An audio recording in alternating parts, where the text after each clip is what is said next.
Hello everyone, welcome to my YouTube channel. I hope आप सब बहुत ही अच्छे से तैयारी कर रहे होंगे सीपेट एंट्रेंस के लिए, और कुछ ही दिन बचा है। और आप में से कुछ लोग पूछ भी रहे थे सीपेट जूलॉजी सीरीज कब आने वाला है। तो देखिए, अभी जितना टाइम है जूलॉजी एंट्रेंस से पहले पहले तो आप लोगों को इस चैनल पे बैक टू बैक जूलॉजी के एमसीक्यू सारे एमसीक्यू वीडियोस देखने को मिल जाएंगे। इसीलिए आप लोग चैनल को सब्सक्राइब करके बेल आइकन को प्रेस करके रखें, ताकि जैसे ही मैं कोई वीडियो अपलोड करूँ आप लोगों को तुरंत नोटिफिकेशन मिल जाए। तो देखिए, हम जितने भी क्वेश्चन प्रैक्टिस करेंगे वो किसी ना किसी यूनिवर्सिटी के एंट्रेंस एग्जाम में पूछे गए हैं। तो आप लोगों को ये बहुत ही चांसेस रहता है क्वेश्चन रिपीट होते हैं या फिर क्वेश्चन को ट्विस्ट एंड टर्न करके पूछा जाता है। ठीक है, तो अभी आपको सिर्फ ये करना है, जितना हो सके बीएससी को कॉन्सेप्ट को क्लियर रखिए और प्रैक्टिस कीजिए एमसीक्यू। और इसीलिए आप लोगों को मेरे चैनल के प्लेलिस्ट में एक डेडिकेटेड प्लेलिस्ट मिल जाएगा सीपेट जूलॉजी के नाम से। वहाँ पे आप लोगों को प्रीवियस ईयर्स के सीपेट क्वेश्चन विद एक्सप्लेनेशन देखने को मिल जाएंगे। साथ में आप लोगों को बहुत सारे एमसीक्यू वीडियोस भी देखने को मिल जाएगा। तो उसका लिंक मैं इस वीडियो के डिस्क्रिप्शन में दे दूंगा, आप वहाँ से चेक कर सकते हो। आप चाहो तो हमारा टेलीग्राम ग्रुप को भी ज्वाइन कर सकते हो, उसका लिंक भी आपको इसी वीडियो के डिस्क्रिप्शन में मिल जाएगा। तो चलिए शुरू करते हैं। देखिए, तो फर्स्ट क्वेश्चन है, the viruses infecting bacteria are known as. जो वायरस बैक्टीरिया को इन्फेक्ट करते हैं उन्हें क्या बोला जाता है? मैं इसको थोड़ा सा मिटा दूं। हाँ, उन्हें क्या बोला जाता है? Tobacco mosaic virus, regress parasite, bacteriophages, provirus. तो उन्हें कहा जाता है बैक्टीरियोफेजस। ठीक है, ये एक वायरस का नाम है, याद रखिएगा, कंफ्यूज मत होइएगा। वायरस का नाम है बैक्टीरियोफाज। बैक्टीरिया को अटैक करता है या फिर बैक्टीरिया को होस्ट बनाता है, इसीलिए उसका नाम है बैक्टीरियोफाज। उसके बाद देखिए next question, protein coat of a virus enclosing nucleic acid is called. जो वायरस का प्रोटीन कोट होता है वो न्यूक्लिक एसिड को यूजुअली प्रोटेक्ट करता है या फिर कवर करके रखता है। तो उस प्रोटीन कोट का नाम क्या है? Vector, capsid, prophage, blepharoplast. तो उसे कहते हैं कैप्सिड। यूजुअली एक वायरस कैसे बना रहता है? उसका एक जेनेटिक मटेरियल होता है और उसको सराउंड किए हुए एक प्रोटीन कोट होता है। तो यहाँ पे हम उस प्रोटीन कोट को क्या नाम देंगे? कैप्सिड, याद रखिएगा। ठीक है, नेक्स्ट क्वेश्चन देखते हैं। Currently existing living species is known as. जो अभी के करेंटली एग्जिस्ट कर रहे हैं लिविंग स्पीसीज, उन्हें क्या कहा जाता है? नियोंटोलॉजिकल स्पीसीज, आर्केंटोलॉजिकल स्पीसीज, पैलेंटोलॉजिकल स्पीसीज या फिर पैरास्पीसीज। उन्हें कहा जाता है नियोंटोलॉजिकल स्पीसीज, जो कि करेंटली अभी के अभी लिव कर रहे हैं। ठीक है, अर्थ पर। उसके बाद देखिए, द वेक्टर फॉर लेशमैनिया डोनोवेनी इज। लेशमैनिया डोनोवेनी एक पैरासाइट है जिसका काम है क्या?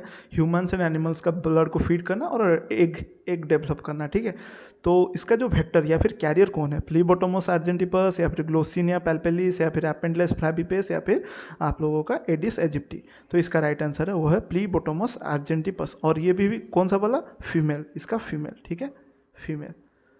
तो ये यूजुअली कैरी करते हैं लेशमैनिया पैरासाइट को। उसके बाद चलते हैं next question. Chromosomal theory of sex determination was put forwarded by. Chromosomal theory of sex determination को किसने दिया था? मैरीलैंड ने, एडवर्ड ने, मैक्लंग ने या फिर डिटर्नर ने? तो इसका राइट आंसर, रुकिए इसको थोड़ा मिटा दे रहा हूँ, इसका राइट आंसर है वो है मैक्लंग, एमसी क्लंग। ठीक है, उसके बाद देखिए, left handed helix having 12 base pairs is the characteristic of. जो एक डीएनए का बोला जा रहा है, लेफ्ट हैंडेड है और उसमें एक हेलिक्स या फिर एक सर्कल में। ठीक है, मैं इस तरह से बना दे रहा हूँ। मान लीजिए ये एक सर्कल है, यहाँ से लेके यहाँ तक एक सर्कल में 12 बीपी हैं बेस पेयर। तो वो, और ये कौन सा वाला है? Left handed. ठीक है, लेफ्ट हैंडेड एलएच। इस तरह का डीएनए हम कहाँ पे, इस तरह का कैरेक्टरिस्टिक कौन से डीएनए में देखने को मिलता है? एडीएनए, बीडीएनए, सीडीएनए, जेड डीएनए। तो हमें मालूम है लेफ्ट हैंडेड ही पढ़ के हमें ये मालूम चल गया ये जेड डीएनए में होता है, क्योंकि जेड डीएनए इकलौता डीएनए है जो कि लेफ्ट हैंडेड होता है, बाकी सभी के सभी राइट हैंडेड होते हैं। ठीक है, और इसमें एक हेलिक्स में 12 बेस पेयर होते हैं। उसके बाद चलते हैं next question. Separation of molecules in gel filtration chromatography depends upon. Gel filtration chromatography में जो मोलिक्यूल्स को सेपरेट किया जाता है वो किसके ऊपर डिपेंड करता है?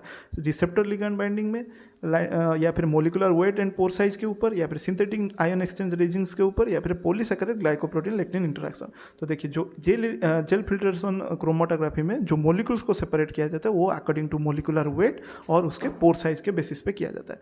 उसके बाद देखिए, the causative agent of human plague is. Human plague का जो कॉजेटिव एजेंट वो कौन है? जेनोसाइला कियोप्सिस, हेटेराब्डिटिस बैक्टीरियोफोरा, यूकेरिया बैंक्रोप्टी या फिर एर्सिनिया पेस्टिस। बहुत ही ईजी सा है।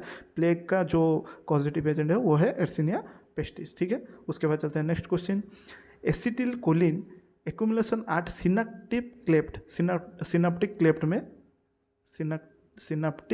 क्लेफ्ट में जो एसिटिल कोलिन का एक्यूमुलेशन होता है mainly caused mainly due to the toxicity. किसके टॉक्सिसिटी के द्वारा एसिटिल कोलिन का एक्यूमुलेशन होता है, जिस वजह से आप लोगों का क्या होता है, न्यूरल इनहिबिशन होता है और आप लोगों का hyper excitation of central nervous system होता है। तो वो किसके वजह से होता है, वो टॉक्सिसिटी किसके वजह से, क्लोरीनेटेड हाइड्रोकार्बन की वजह से, साइक्लोडीन ग्रुप ऑफ कंपाउंड की वजह से, ऑर्गेनोफॉस्फेट की वजह से, या फिर सिंथेटिक पायरेथ्रोइड की वजह से। तो उसका राइट आंसर है वो है साइक्लोडीन ग्रुप ऑफ कंपाउंड की वजह से, जो कि एसिटिल एक्यूमुलेशन होता है इसके टॉक्सिसिटी की वजह से। ठीक है, जिस वजह से आपका न्यूरल इनिवेशन होता है और साथ में hyper excitation of central nervous system होता है। उसके बाद टर्म प्रोटिस्टा वाज कॉइन्ड भाई, प्रोटिस्टा जो टर्म है, नाम, उसको कॉइन किसने किया था, हैकेल, लिनियस, क्यूवियर, डार्विन।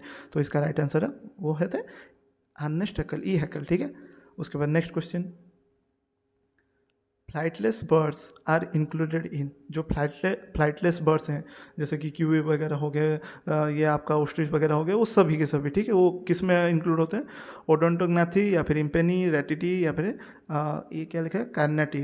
तो इसका राइट आंसर है रैटिटी में वो इंक्लूड रहते हैं। This cells present in malpighian layers in mammals are, जो सेल्स प्रेजेंट होते हैं माल्पीगियन लेयर में और मैमल्स में, वो किस तरह का होता है, कॉलमनार, क्यूबिडल, स्क्वायर, रेक्टेंगुलर। तो देखिए मैं यूजुअली देख रहा था इसका बुक में कॉलमनार भी है किस किस बुक में और क्यूबिडल भी है, बट इसका जो राइट आंसर है वो है कॉलमनार। ठीक है, कॉलमनार शेप के वो होते हैं आपका माल्पीगियन लेयर में, जिनको कहा जाता है स्ट्रैटम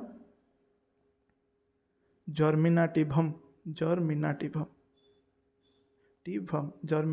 ठीक है, तो यूजुअली ये क्या रहता है, डीपली एंसिटेड रहता है, डर्मिस के पूरा नीचे रहते हैं, इनर मोस्ट लेयर होते हैं, और ये कंटिन्यूसली फ्रीक्वेंटली माइटोसिस करके सेल्स को रिप्लेनिश करते हैं। ठीक है, उसके बाद चलते हैं next question, teeth in mammals are, mammals में टीथ किस तरह का होता है, thecodont, homodont, diphyodont, thecodont, heterodont, diphyodont, acrodont, homodont, monophyodont, या फिर एक्रोडोंट, होमोडोंट, पोलीफाइडोंट। तो देखिए मामल्स में यूजुअली वो थेकोडोंट होते हैं, हेटेरोडोंट भी होते हैं, डाइफोडोंट। थेकोडोंट यानी आप लोगों का वो जो जॉ सॉकेट है, जॉ बोन है, उसके सॉकेट में ये इंक्लूडेड रहते हैं, डीपली एंसिटेड रहते हैं। उसके बाद हेटेरोडोंट यानी वो दो जॉ में आप लोगों को देखने को मिल जाएगा और डिफरेंट शेप्स के होते हैं। डाइफोडोंट मतलब दो सेट के टीथ पाए जाते हैं मामल्स में, दो सेट्स। एक होता है आपका डेसिडियोस टेम्पररी, जो कि यूजुअली 20 नंबर्स के होते हैं टीथ, और एक होता है परमानेंट, जो कि वेरी करता है मामल्स में 28 to 32, 32। ठीक है, ह्यूमंस का बात नहीं किया जा रहा, इसलिए मैं 28 to 32 लिखा हूँ, 3-2। ठीक है, तो ये आपका ऑप्शन बी रहेगा राइट आंसर। उसके बाद Which of the following is found at the ends of long bones?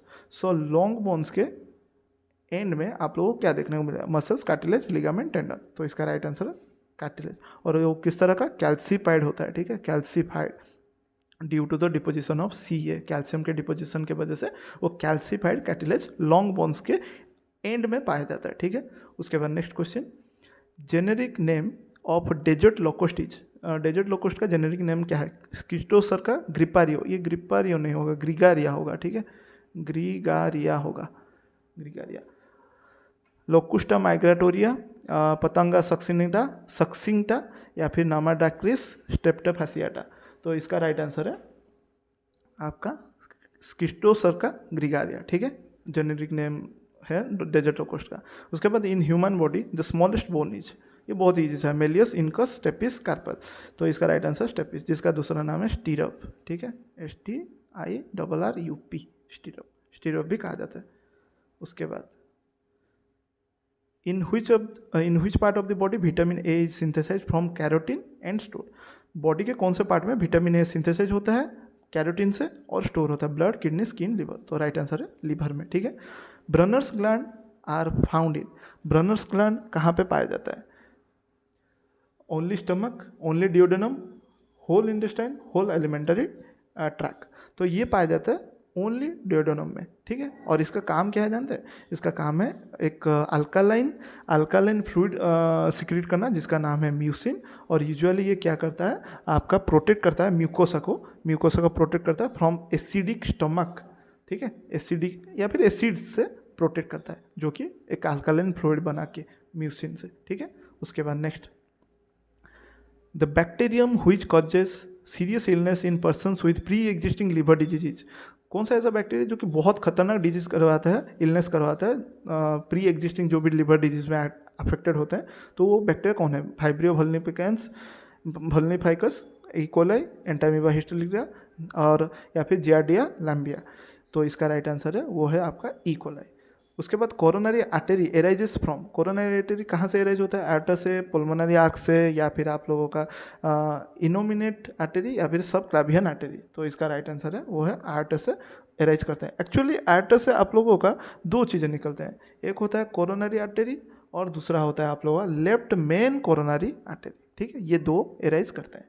ठीक है, तो इनका काम है असेंडिंग आर्टर से निकल कर मतलब इमर्ज करके ब्लड सप्लाई करना। ठीक है, उसके बाद तो ये था कुछ इंपॉर्टेंट एमसीक्यू। मैं कोशिश किया कि जितना हो सके कम समय में बता सकूँ।